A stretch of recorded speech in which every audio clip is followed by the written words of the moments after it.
बहुत बहुत शुक्रिया, बहुत बहुत शुक्रिया। लेकिन सवाल ये था कि इतनी पुरानी रवायत, इतनी समृद्ध परंपरा, लेकिन दिल्ली में तमाम चीजें तार-तार हो गई और उन तार-तार चीजों को याद करने का तो कोई मन नहीं करता, ना कोई वजह बनती है। लेकिन जो बयानबाजी है वो एक बार फिर कहीं ना कहीं इन तार हुई चीजों को दिखाने का काम करती हैं और जो बहुत दुख देती हैं। आम जनता, आम नागरिक, आम शहरी इससे बिल्कुल खिलाफ रहता है। जी हाँ बेटा। सर मैं बिहार से हूँ, डिस्ट्रिक्ट सीतामढ़ी। हाँ। और मैं बैरगनिया से रहने वाला, यहाँ मैं जॉब करता हूँ। तो जब दिल्ली में सब चीज़ हो रहा था और उस वक्त हम लोग काम कर रहे थे, लगभग जिस कंपनी में काम करते हैं जिसमें करीब 10,000 लोग काम करते हैं। अब सारे एक जगह, किसी का कोई कास्ट नहीं है, कुछ नहीं, हम सब एक दूसरे के साथ काम करते हैं। और उस दिन जब हम लोग सोशल मीडिया पर देख रहे थे, बार बार घर से फोन आता था सबके, बार घर से फोन आता था सबके पास कि तुम लोग कहाँ हो, कैसे हो। तो हम लोग एक ही बात बोलते थे, यहाँ कुछ नहीं हो रहा है, यहाँ कुछ नहीं हो रहा है, जहाँ जो हो रहा है वहाँ कुछ नहीं है। हम लोग जहाँ पे हैं बिल्कुल सेफ है, यहाँ कुछ ऐसा कोई बात ही नहीं है। क्योंकि हमारे बिल्कुल नहीं, आम शहरी जो मैंने कहा बिल्कुल वो यही सोचता है, वही देखता है, वही बात बोलता है। मैं आ रहा हूँ। जी जी जनाब। हाँ जी, ये केजरीवाल जी तो आए थे कि देश सेवा करेंगे, मैडम किरण बेदी जी को छोड़ के चाटुकार मनीष सिसोदिया 4470। देखिए मैं नहीं देखिए, नहीं मैंने सुना, नहीं मैंने सुना। हाँ मेरी बात ही दरअसल गलत है। दरअसल देश में गलत नहीं, मैं ही गलत हूँ, मैं गलत हूँ बाबूजी, मैं ही गलत हूँ।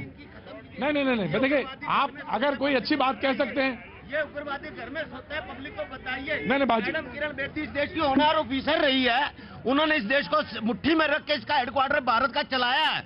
ये चोर मनीष सिसोदिया के साथ आप गाली क्यों देते हैं होली के मौके पे? आप गाली क्यों देते हैं? सच्चाई बयां कर रहा हूँ मैं। नहीं, आपको ही सच्चाई दिख रही, दुनिया में सबको नहीं दिख रही। आप चले ऐसा शब्द नहीं बोलता। हाँ चाचा देखो, अब आ गए ना, असर तो हुआ। अब आप, हाँ अब आप बढ़ाइए, आप बोलिए। अब अगर मैं माइक हटाऊं तो फिर मैं चोर, ठीक है ना? हाँ अब आप बोलिए। सल्यूट है।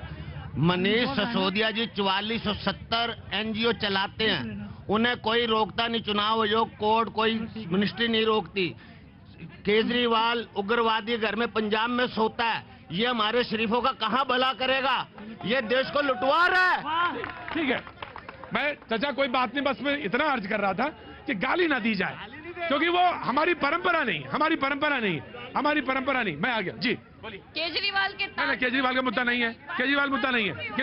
क्योंकि वो दिल्ली के सीएम है, दिल्ली की जो हालत हुई उनकी रिस्पॉन्सिबिलिटी बनती है कि वो उसी रात घर से बाहर निकलते, लेकिन नहीं निकले। और सिर्फ इतना ही नहीं, केजरीवाल के ताज में तो एक दो नगीने और हैं। जो निर्भया के दोषियों की फाइल उसने रोक रखी है, जो जेएनयू कांड की फाइल उसने रोक रखी थी, जो वो सेलेक्टिव लोगों के घर पे जाते हैं और जिनकी हत्या हो गई निर्ममता से दिल्ली पुलिस के सिपाही, वहां पर उनके पास ट्वीट तक करने का टाइम नहीं होता। जब प्रेशर आता है तब वो ट्वीट करते हैं।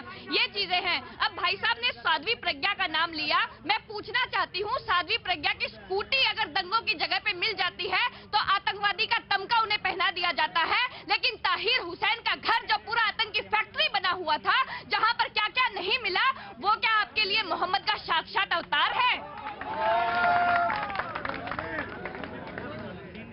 शब्दों से परहेज करें, शब्दों को जब इस्तेमाल करें तो इस बात के लिए ध्यान रखें कि आप उस परंपरा में ना शामिल होने की कोशिश करें जिस परंपरा में जाके कुछ हासिल नहीं होगा।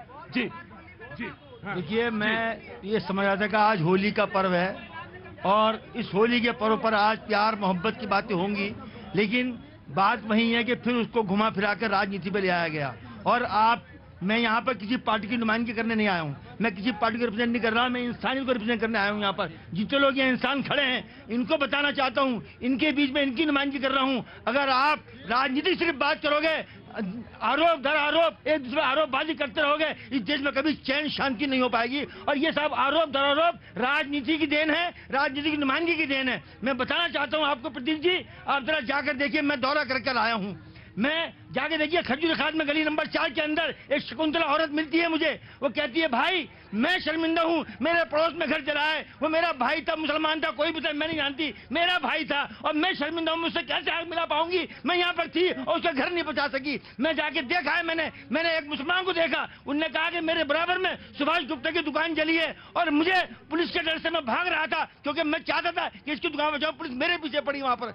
आज जाके वहां देखिए, एक और रूबी मिलती है मुझे शिव विहार की, वो कहती है मेरी बच्चे, 2 बच्चे हैं मेरे, पढ़ नहीं पा रहे हैं, हम खौफ में हैं, या ट्रांजिट कैंप में पड़े हुए हैं। जिनके बच्चे पढ़े हैं, जिनके बच्चा मरा है, जिनके भाई मरे हैं, आप जरा जाके उनको देखो। इंसानियत है, इंसानियत की नुमाइंदगी कीजिए, इंसानियत की बात कीजिए। आप दल की बात करते हैं, राजनीति की बात करते हैं, सिर्फ आप राजनीति छोड़ के इंसानों को उठाने की बात कीजिए। अमानतुल्लाह गया भाड़ में, सब गए भाड़ में, इंसानियत की बात करो।